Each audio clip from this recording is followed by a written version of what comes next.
খালেদের batting দেখে এগিয়ে আসলেন লিটন দাস। কোচের মতো কিছুক্ষণ নজর রাখলেন, এরপর ভুল ধরিয়ে দিয়ে দেখিয়ে দিলেন সঠিক পদ্ধতি। অস্ট্রেলিয়া সিরিজে টপ অর্ডারের মতো ব্যাট হাতে লোয়ার অর্ডারও যে গুরুত্বপূর্ণ, যেন তার ইঙ্গিতই দিয়ে রাখলেন লিটন।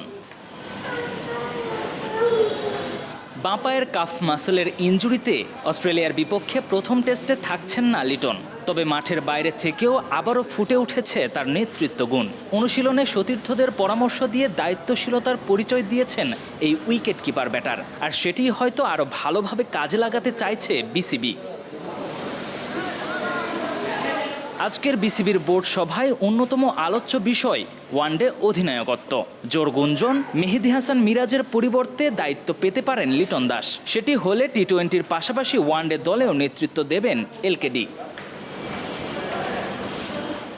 মাঠের বাইরে নেতৃত্বে যেমন সক্রিয়, তেমনি নিজের প্রস্তুতিতেও ছাড় দিচ্ছেন না লিটন। ইনজুরির কারণে এই সিরিজ অনিশ্চিত হলেও নিয়মিত মাঠে ঘাম ঝরাচ্ছেন তিনি।